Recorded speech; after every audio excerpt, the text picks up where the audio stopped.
Hi, my name is Neil Demery and I am your reading writer. In our last video, we read Chapter 2 of Visions of a Watering Eye. Just a quick recap.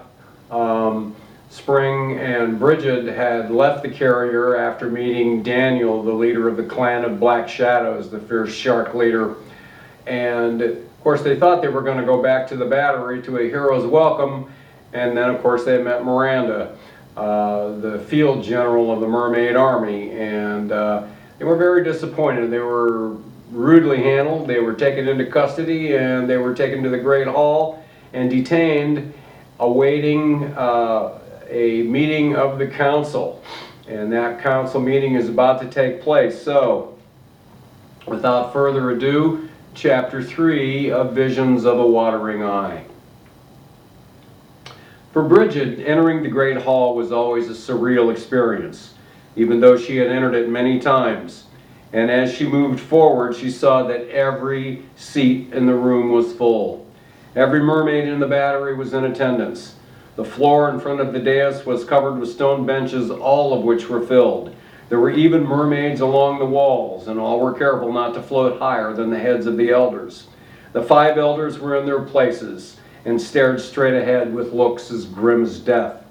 Holding the center position of the dais was Ronalda, chairperson of the lower elders and chief counselor to Tara. Ronalda aspired to hold Tara's position upon her death or retirement, but as Daniel had surmised, she probably didn't have the proper support to achieve the highest chair. Over the years, Ronalda had made many enemies, none of which more detrimental to her potential power than Miranda. Without the support of the mermaid military, acquiescence to the position of High Elder was nearly impossible. To become High Elder, one first had to be one of the 3 tenured lower elders. Of these 3, one was elected by a majority vote, which all mermaids participated. It was not required, but the warriors usually voted mostly in a block, in line with their field general.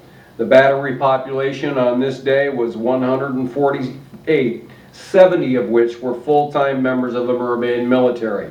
This block itself was almost a majority in any election. To Ronalda's right sat Zenith, who was the second highest tenured lower elder. Zenith was well liked among the general population, but she lacked a military background. For all intents and purposes, the High Elder was the commander-in-chief of the military, though she did not go into combat unless the battery itself was under attack. She would counsel with the field general and her lieutenants and often took their advice on a plan of action. But her input was vital, as the commanders in the field were often set on the task at hand and lacked the vision to orchestrate a sustained campaign. What Zenith did possess was a talent for organization and negotiation, which had been key in working out the details of the Treaty of Nine. It was even possible she could garner a percentage of the warrior vote, but probably not enough to tip the balance in her favor. Sitting at Ronalda's right hand was Rosemary, who stood the best chance of winning a general election. Prior to becoming an elder, Rosemary was a member of the military and was thought to be a keen student of weapons and tactics. She also was a teacher of poetry, which resulted in her being viewed as being well-rounded. Her one failing was that she feared making mistakes, which gave her the potential for indecisiveness and over-dependence on the advice of others. Sitting at the far ends of the dais were Josephine and Ada, the 2 lowest tenured of the elders. At this point in time, neither could become High Elder, but if both were to throw their support behind one of those eligible, it could go a long way in securing their being elected. Sitting above all others at the back corner of the Great Hall was, of course, Tara. Tara had held the position of High Elder for some 15 seasons, and she had been steady and capable throughout her reign. The High Elder was elected to the post for life, or until she wished to step down into retirement, which many of the High Elders did. Tara was learning and leaning in this direction, but a number of factors had kept her from doing so. The High Elder wielded a lot of power. The only way to overrule a decision which she made was for all 5 of the lower elders to unanimously veto her decree, and all 5 rarely agreed on anything. As a result, any decision made by the High Elder basically became the law of the land. If Tara decided to back someone as her successor, that person was almost assuredly to win the high seat, especially given her popularity with the military. Tara had orchestrated a brilliant campaign against Daniel and the clan of Black Shadows. Though Miranda proposed a major frontal assault against the Sharks, which included an invasion of the aircraft carrier, Tara suspected that close-quarter fighting against such an enemy was unwise. The Sharks' primary mode of movement was quite slow, but when attacking they were lightning quick in short bursts. They were also quite tough-skinned and durable, which made imposing serious damage during a close counterattack difficult. Therefore, it was Tara's plan to fight a war of attrition. She sent the warriors out in smaller patrols, which employed surround and attack spearing strategies against outnumbered enemies. The patrols were mostly sent out after dark, which took advantage of their superior night vision. This, coupled with the fact that the mermaids were fighting on familiar terrain, gave them a large advantage, which eventually led to Daniel's acceptance of the Treaty of Nine. At some point during the campaign, Miranda saw the practicality of Tara's strategy and eventually came to admire her for the foresight which she herself had lacked. It was due to this resulting loyalty and respect that Miranda would back Tara in almost any decision she would make. Among Rosemary, Ronalda, and Zenith, Tara saw in no one the total package of qualities she was looking for to be the next mermaid leader. She also realized that the election of any of these women had the potential to split the population into factions, or to possibly even bring about a military coup. With Daniel watching and biding his time, any civil disturbance could prove disastrous to the future of the mermaid society. As a result of the aforementioned factors, Tara had put her retirement plans on hold. Since the migration from Dracos, the one thing all of the High Elders had kept in the corners of their minds was the prophecy of Angus. All had watched for the arrival of the One, and all had been disappointed. All, that is, except Tara. Watching Bridget's astonishing development evoked a feeling in her that perhaps the One had arrived. And when Bridget swam into the great hall, Tara had to hold her emotions in check, for she now saw that all of Bridget's scales were gold in color. When the others in the hall saw Bridget, there was an audible gasp. This was a mermaid who only weeks ago had crossed. She was now fully assimilated, and in some areas was more developed than most mermaids ever would be. Tara held in her right hand a trident, which was the mermaid's version of a scepter, and with one thump of the weapon's blunt end against the floor, all those in attendance quieted and quickly swung their heads back to the front of the hall. The three swam halfway up the center aisle and stopped, and Miranda spoke. "I say to Tara, the elders, and all those present, that I, Miranda, have arrived with those that were summoned." Ronalda then took charge of the meeting. "Thank you, General. We will first take witness with Mermaid Spring. Mermaid Spring, please occupy the square." The square was the mermaid equivalent of a witness stand, and was situated at the far upper left-hand corner of the great hall. It consisted of a slightly raised platform with a small stone bench at its center. Spring slowly swam toward the square and felt as if she might pass out. Ronalda continued to address the audience. "To all those who are assembled, let me offer these words. Many of you are no doubt wondering why these two younglings have done to create such a stir, resulting in this apparent inquisition. Some of their deeds are nothing more than many of you have done yourselves, but some are more grievous. All, as you know, we exist under the auspice of a treaty with our enemies, the clan of Black Shadows, who reside just over the eastern ridge. It is a shaky peace at best, and one which we believe will not last indefinitely. Our scouts estimate that the troops which Daniel lost in the war have been replaced and reinforced with additional number above that. We believe that he only wishes for a reason to resume hostilities. With this being said, any incident for which the clan would use to break the treaty must be avoided at all costs. Mermaid Spring, you were assigned the task of instructing Mermaid Bridget in the ways of our society, for she was newly crossed and largely ignorant of the laws and restrictions which she was required to observe. Among these restrictions is where and where a mermaid may not venture. To top the eastern ridge is a violation of the treaty in 9 and holds the promise of stern punishment. I now ask you, Mermaid Spring, did you inform and impress upon your charge the ramifications of these restrictions? Spring had a lump in her throat the size of a clamshell and wondered if she would be able to speak. Yes, Elder Rinaldo, this I had done. Then why, Mermaid Spring, did your charge top the eastern ridge and swim into the clan territory?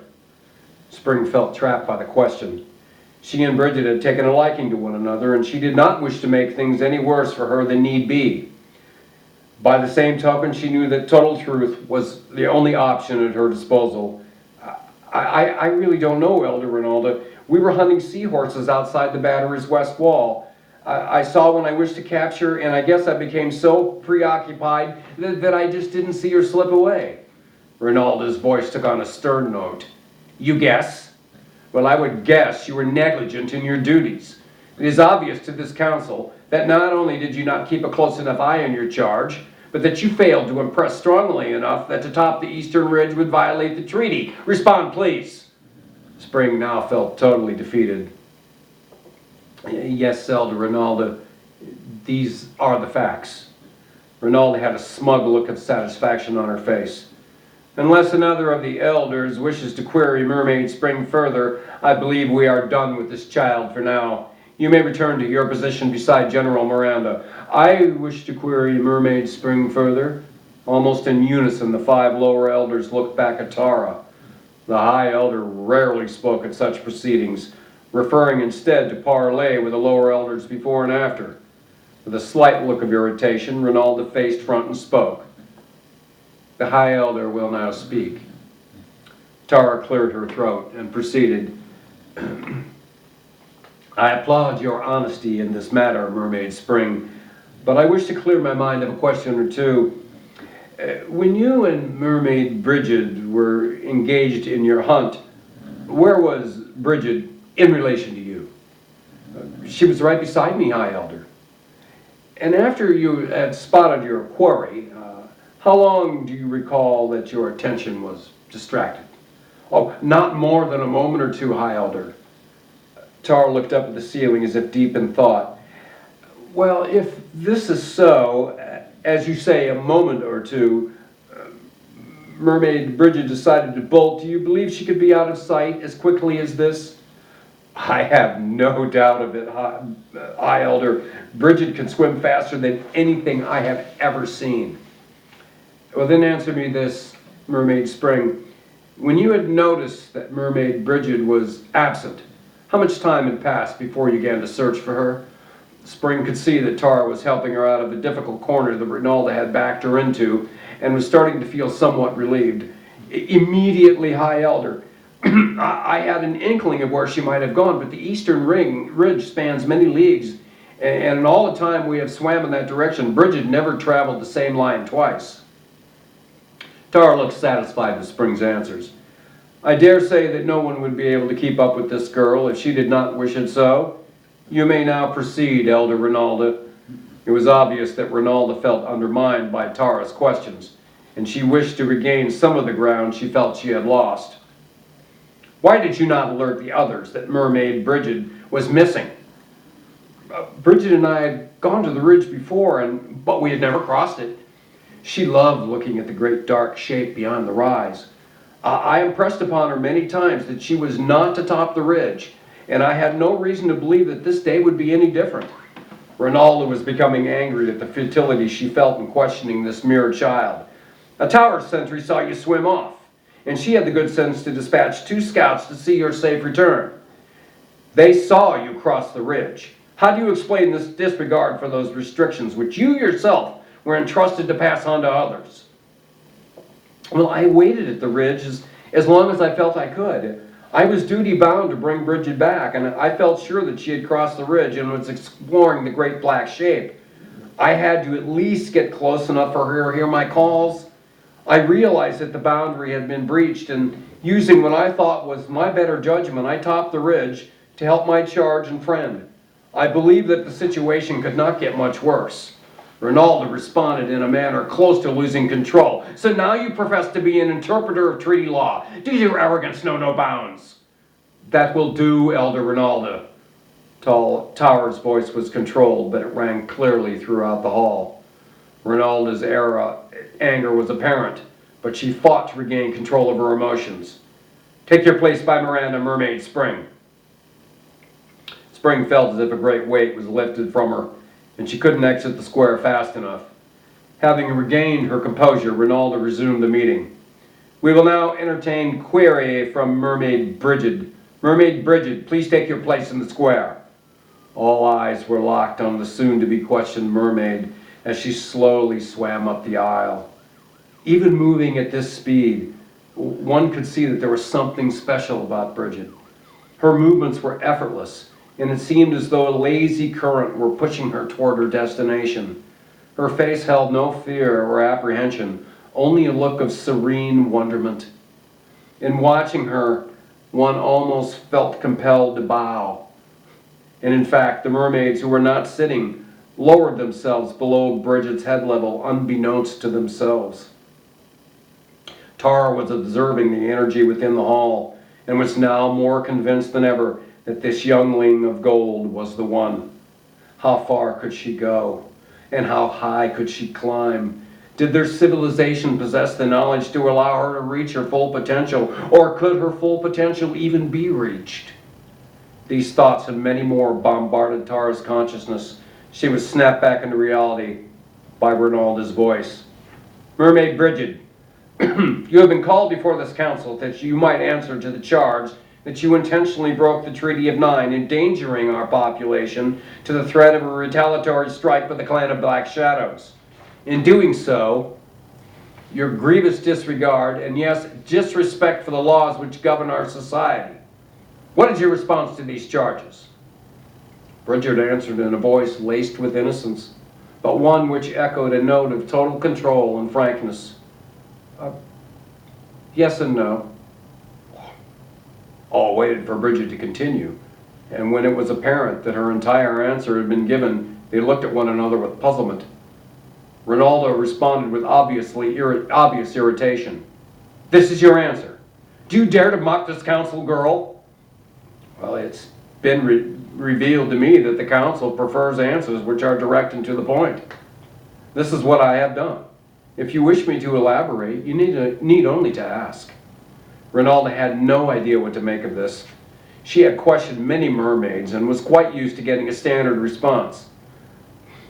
For your own good, I would think it wise that you elaborate. Tara watched in guarded wonder at the supreme confidence exhibited by this exceptional creature. It seemed as though there were not a shred of malice or anger in her. She could see that Bridget believed she had done nothing wrong and would continue to do what she felt was necessary.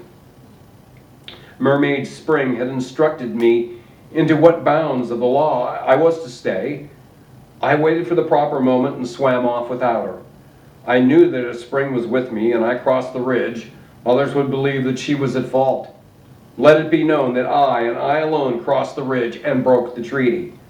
Rinaldo continued with a look of smug satisfaction. Well, that will have to satisfy with the yes part of your answer, but you also responded with a no. Please be so kind as to elaborate. It was not my want to endanger anyone, nor do I harbor any disrespect of our laws. I felt that I had to swim to the great ship. You had to, Rinaldo responded with a sarcastic no. Explain why you had to top the ridge and break the treaty. Well, it's hard for me to explain. I do not believe that I understand it myself. Bridget took a moment to gather her thoughts and then continued. Something inside of me made me swim to the ship. That something told me that there were things which I needed to know, and things that I needed to remember, things from my dry life. But to do this, I had to know what had happened in my past life. Does that make any sense to you? Rinaldo responded with a chuckle. Well, that certainly does, child. It makes perfect sense for one trying to concoct a story which will free her from a sticky situation. With all of your rumored attributes, I believe you could have done better. But it's not a concocted story. I swear that by all that I am, it is the truth. I know how I am not sure that if I ignored the feelings within me and didn't learn what I believed to be necessary, the mermaid race would not survive. The entire crowd started to murmur at once, which lasted until Tara silenced them with a loud thud of her trident as it hit the floor. Rinalda continued to speak. Another outburst will not be tolerated. She then redirected her gaze toward Bridget. This is preposterous. This notion that if you did not break the treaty, our race will cease to exist. I have never heard such foolishness. Unless another elder wishes to query further, we are finished with this girl. As if out of nowhere, a small but forceful voice was heard. I have a question for Mermaid Bridget. It was the voice of Ada, who was on the lowest rung of the elder ladder. Rinaldo looked more than annoyed, but by law could not deny Ada's right to speak. You may pronounce your query, Elder Ada. Ada had never spoken in an open council meeting before. Up until now, she believed her most valuable contribution was to listen and learn. Mermaid Bridget, did you, as a result of this, learn anything of your past? Bridget was more than happy to respond to what she perceived to be a friendly face. I saw things. Things which I believe were brought about by this relic of this other world. But I don't really know what they mean. Ada took a breath and continued. Describe what you saw. I was lying in a room and it was filled with strange and wondrous things. There were beings all around me. I think they were talking about me. What were you lying on, child?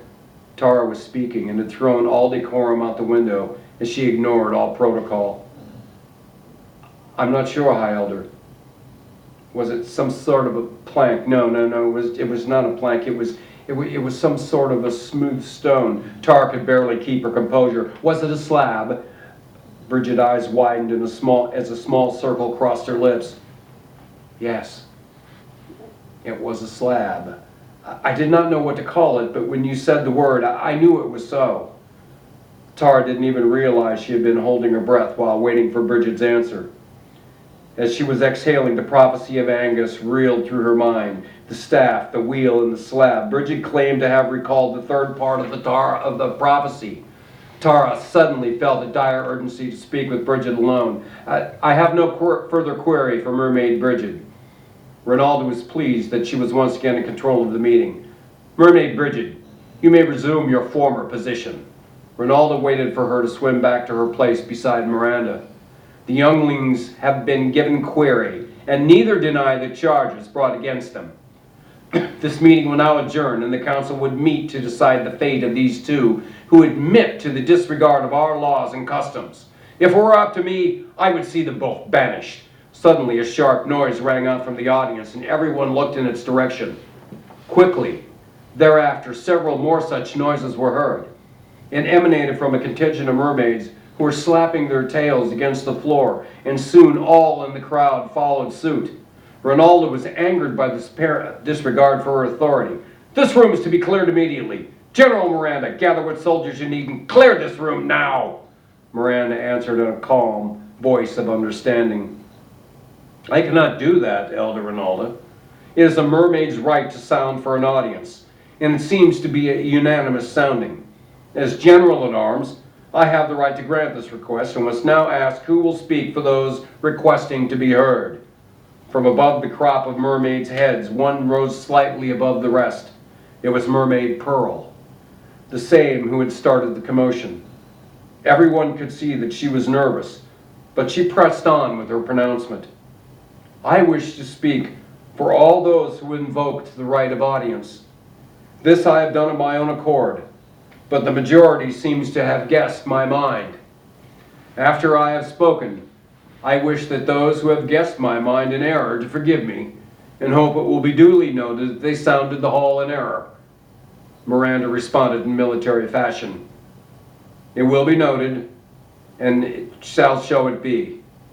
Rinaldo was about to respond when Tara spoke. We will give audience to Mermaid Pearl. Thank you, High Elder. I believe I speak for many, if not all, who are in this audience. We have all watched in wonder at this inquisition.